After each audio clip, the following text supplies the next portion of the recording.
So in the previous lecture, I showed you how to create a pseudo-classical, a pseudo class in JavaScript, and then create an instance of that class. But with object orientation, there's kind of two parts. One is the encapsulation, which we do via the pseudo classes, and the other is with inheritance. So how do we actually implement inheritance in JavaScript in the pseudo classical pattern or the constructor pattern?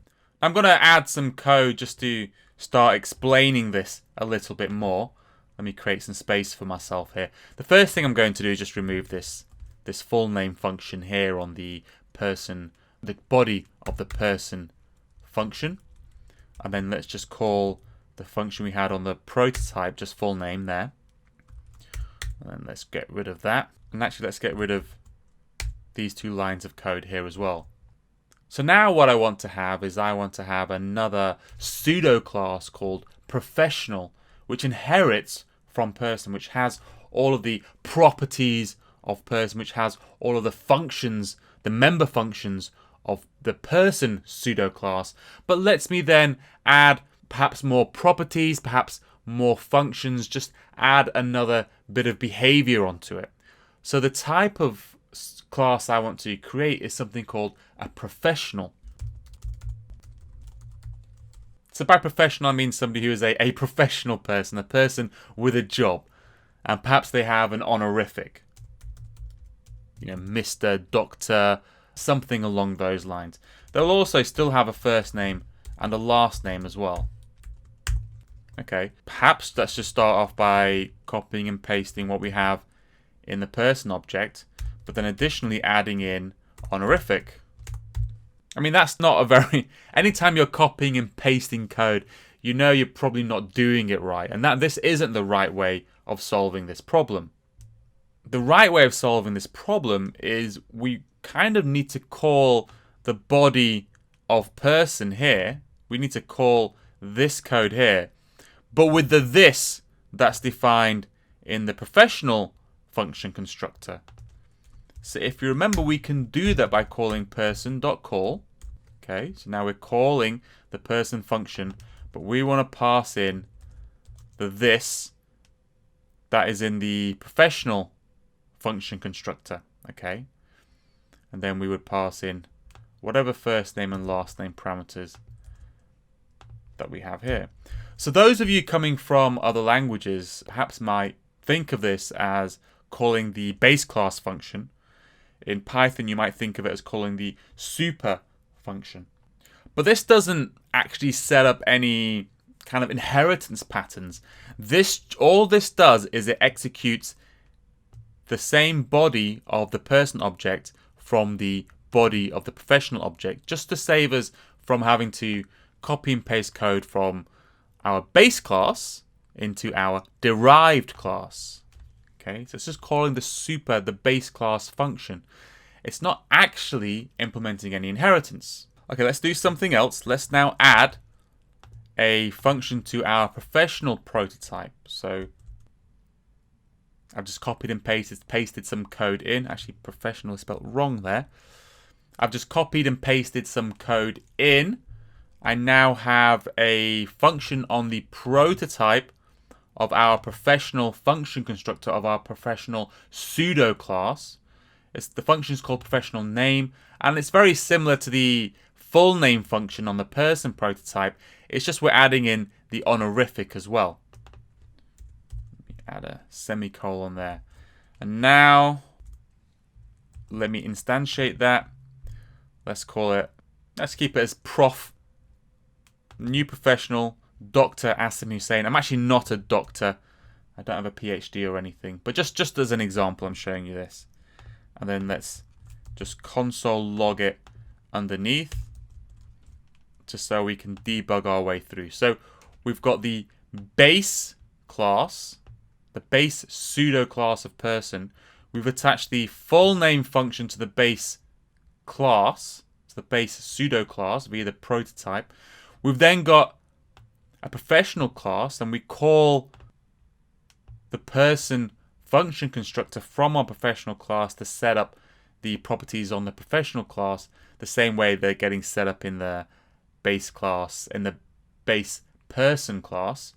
And then again, we're adding in a professional name to the professional function constructor. So actually, let's do two things. Let's do prof.professional name, and then let's do prof.full name. So just fix the spelling mistake there. I was supposed to spell professional with one F. And now let's run our code again. So let me run the snippet and clear the logs there. So now I've created a prof. Let me add that to watch. So now we've got prof, which is an instance of professional, of the professional pseudo class. We've got first name, honorific, and last name.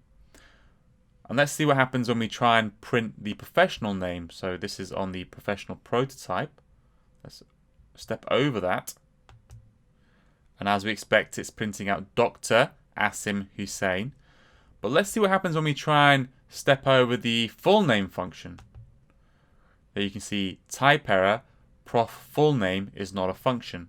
Okay, let's see what's going on. Let me run this snippet again.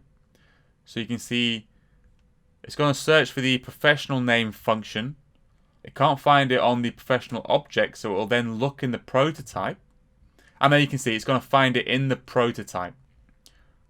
We step over, and then it's going to look for the full name function. It's not going to find that in the professional object. It's not going to find it in the prototype. It's not going to find it in the prototype of the prototype. And there's no more prototypes. We're done there. So that's why it's erroring out and saying type error, prof full name is not a function, because it can't find it.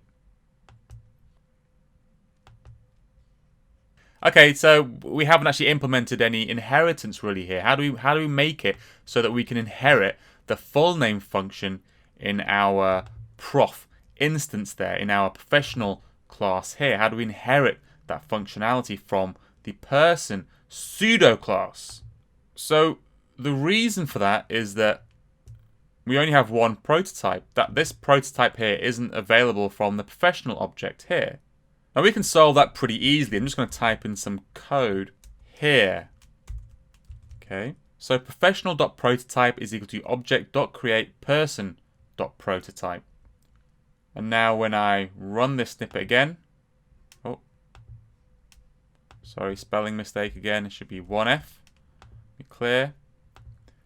Now let me run this code. And there you go. You see on 24, it's printing out Dr. Asim Hussein.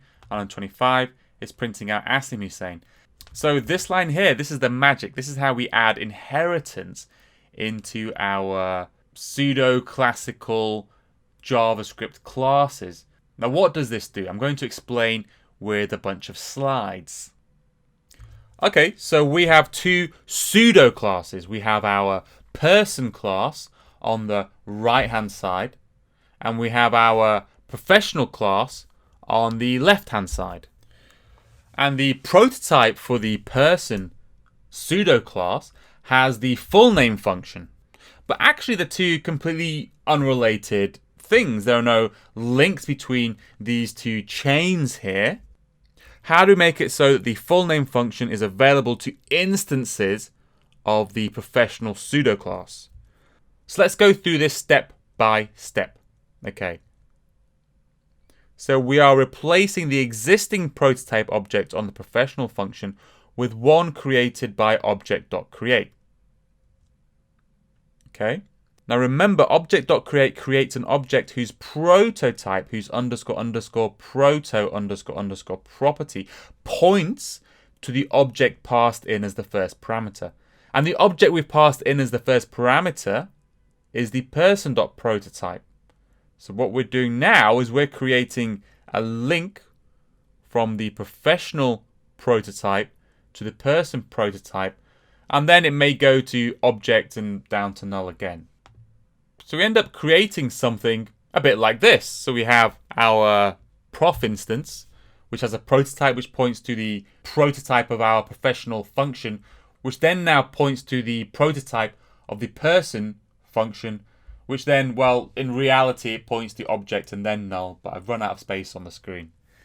So again, we're implementing a prototype chain. Remember, everything in JavaScript, all object-oriented principles in JavaScript are actually based on the prototype chain. And that's all we're doing right now.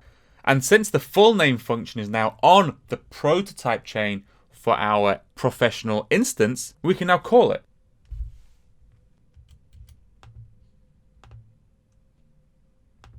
So let's stick a breakpoint here so I can show you. So let me run the snippet again. And you can see now, let me close that. You can see we've got first name, honorific, last name again on the professional object. When we look at the proto for that, okay, this is where we can find the professional name because that's on the prototype for the professional pseudo class. But then when we look at the prototype for that, we're going to find another prototype, which, let me get some space here.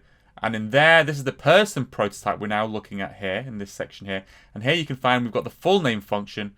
And again, that points to a prototype, which is the object prototype. And that doesn't have any more prototypes. So that's the end of the chain there. So then what's going to happen on the next line? It's going to look for the professional name function. It won't find it in the professional object, but it will find it in its prototype. So that's fine. It'll print Dr. Asim Hussain at the bottom. And then it's going to try and look for the full name function. And it won't find it on the professional object. It won't find it on the prototype for the professional object. But it'll find it for the prototype of the prototype of the professional object. It will find it here. And then it's going to print Asim Hussain out.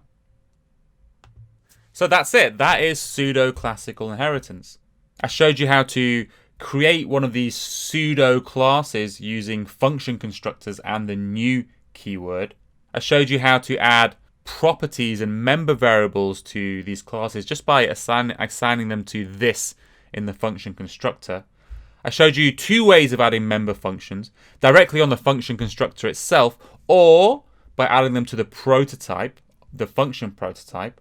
And I then showed you how to implement inheritance in the pseudo-classical pattern, in the constructor pattern, by using object.create and really creating your own prototype chain for your new class.